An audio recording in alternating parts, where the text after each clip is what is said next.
மேலே தண்ணியாகவும் இருக்கக்கூடாது, அதே போல் ரொம்ப கெட்டியாகவும் இருக்கக்கூடாது. இதை போல் இருந்தால் தான் நமக்கு வந்து இட்லி, தோசை, சப்பாத்தி, பரோட்டா, ஏன் இடியாப்பத்துக்கு கூட ரொம்பவே சூப்பராக இருக்கும். இப்போ ஒரு மிக்ஸி ஜார் வச்சுக்கலாமா. நான் வந்து 100 கிராம் சின்ன வெங்காயம் எடுத்து தோல் எடுத்து வச்சுருக்கேன். இதை சேர்த்துக்கலாம். கூடவே 3 பீஸ் தேங்காய் எடுத்து பொடியை நறுக்கி வச்சுருக்கேன். இதையும் சேர்த்துக்கலாம். 1 டேபிள் ஸ்பூன் அளவுக்கு மிளகு, இதையும் சேர்த்துக்கலாம். கூடவே ஒரு 10 பல்லுக்கு மேலே முந்திரி எடுத்திருக்கேன். அதே போல் கசகசா 1 டீஸ்பூன், ரெண்டும் சேர்த்து நல்லா ஒரு 10 நிமிஷத்துக்கு ஊற வச்சு வச்சுருக்கேன். நீங்கள் செய்யறதுக்கு முன்னாடி கசகசாவும் முந்திரியும் ஊற வச்சுடுங்க. இதை போல் ஃபஸ்ட்டு கழுவிட்டு நல்ல தண்ணி வச்சு ஊற வச்சுடுங்க. அந்த தண்ணி நீங்கள் அப்படியே சேர்த்துக்கலாம். 1 டீஸ்பூன் அளவுக்கு சோம்பு, கூடவே கொஞ்சமாக தண்ணி சேர்த்துக்கலாம். ஏற்கனவே வந்து கசகசா தண்ணி அதில் சேர்த்துருக்கோம். இந்த அளவுக்கு சேர்த்து நல்லா மசியை அரைச்சி எடுத்துக்கலாம். இந்த அளவுக்கு நல்லா அரைச்சி எடுத்துக்கோங்க. அரைக்கிறதுக்கு சின்ன வெங்காயம் எதனால சேர்த்து அரைக்கிறோன்னா, சின்ன வெங்காயம் வந்து பச்சை வாசனை வராமல் இருக்கும். பெரிய வெங்காயம் வந்து வெங்காயத்தோட வாசனை வரும். இப்போ ஒரு குக்கர் வச்சிடலாமா. சிக்கன் சால்னா வந்து நம்ம குக்கரில் தான் செய்ய போகிறோம். இந்த சால்னா செய்கிறதுக்கு நல்லெண்ணெய் அதே போல் எண்ணெய் ரெண்டும் சேர்த்து தான் செய்ய போகிறோம். நீங்கள் வந்து நல்லெண்ணெய் விருப்பப்படாதுங்க, நீங்கள் எந்த எண்ணெயில் சமைக்கிறீங்களோ நீங்கள் அந்த எண்ணெயில் சமைக்கலாம். 1.5 டேபிள் ஸ்பூன் நல்லெண்ணெய் எடுத்துருக்கேன். அதே 1.5 டேபிள் ஸ்பூன் நம்ம சமைக்கிற எண்ணெய். எண்ணெய் சூடானதும் தேவையான அளவு ஸ்பைசஸ் சேர்த்துக்கலாம்.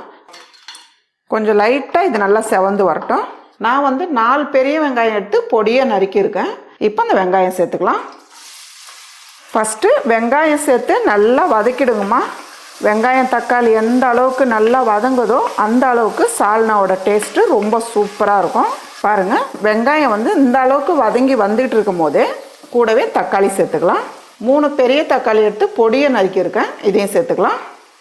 கூடவே 1 டேபிள் ஸ்பூன் அளவுக்கு இஞ்சி பூண்டு பேஸ்ட்டு எடுத்துருக்கேன். இதையும் சேர்த்துக்கலாம். இப்போ இதெல்லாம் சேர்த்து நல்லா வதக்கிடுங்கம்மா.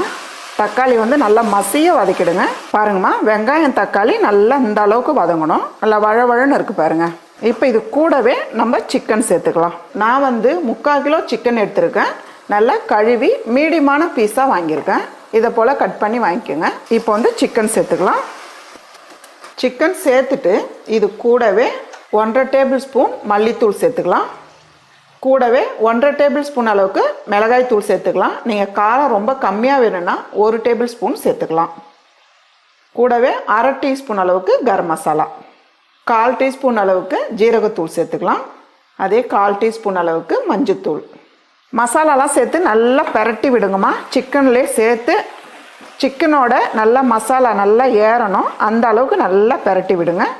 நல்லா 1 நிமிஷத்துக்கு நல்லா வதக்கி விடுங்க. இப்போ சிக்கனில் இருக்க தண்ணி வந்து நல்லா இறங்கிடணும். அதனால் வந்து நம்ம ஒரு 5 நிமிஷம் அப்படியே மூடி வைக்கலாம். பாருங்கம்மா, 5 நிமிஷம் நம்ம மூடி வச்சுருக்கோம். சிக்கனில் இருக்க தண்ணி வரும்போது நம்ம தண்ணி அளவு சேர்க்கும் போது கூடுதலாக ஆகிடும். அதனால தான் வந்து சிக்கனில் இருக்க தண்ணி வந்து ஃபஸ்ட்டு ஒரு 5 நிமிஷம் நல்லா வர வைக்கலாம். அதே போல் சிக்கனும் கொஞ்சம் நல்லா வெந்திருக்கும். தேவையான அளவு உப்பு சேர்த்துக்கலாம். நம்ம வந்து வதக்கும் போதே கொஞ்சம் உப்பு சேர்த்துருக்கோம். இப்போ பார்த்து சேர்த்துக்குங்க. அரைச்சி வச்சுருக்க பேஸ்ட்டு, வெங்காய பேஸ்ட்டு, இதையும் சேர்த்துடலாம். கடைசியாக மிக்ஸி ஜாரை கழுவி ஊற்றிக்கலாம். இந்த பேஸ்ட்டு சேர்த்து நல்லா வதக்கிடுங்கம்மா. பாருங்கள், இந்த அளவுக்கு நல்லா கலந்து விட்டுட்டு இந்த கப்பால் 2 கப்பு தண்ணி சேர்த்துக்கலாம். பாருங்கள், 2 கப்பு தண்ணி. இதுக்கு மேலே தண்ணி சேர்க்காதீங்கம்மா, ரொம்ப தண்ணியாகிடும். இல்லை உங்களுக்கு சால்னா வந்து இன்னும் தண்ணியாக வேணும்னா இன்னும் 1 கப்பு நீங்கள் சேர்த்துக்கலாம். பாருங்கம்மா, இந்த அளவுக்கு நல்லா கலந்து விட்டுட்டு இந்த டைமில் வந்து நீங்கள் உப்பு காரம் பார்த்துக்குங்க. பொடியை நறுக்குன்னு கொஞ்சம் கொத்தமல்லி, 2 பச்சை மிளகா கீறி வச்சுருக்கேன், அப்படியே சேர்த்துருங்க. குக்கர் வச்சு மூடிட்டு 3 விசில் விட்டாலே போதும். சிக்கன் வந்து நல்லா வெந்துடும். பாருங்கள், நான் வந்து 3 விசில் விட்டுருக்கேன். குக்கர் ஓப்பன் பண்ணதும் எவ்வளோ சூப்பராக இருக்குது பாருங்கள்.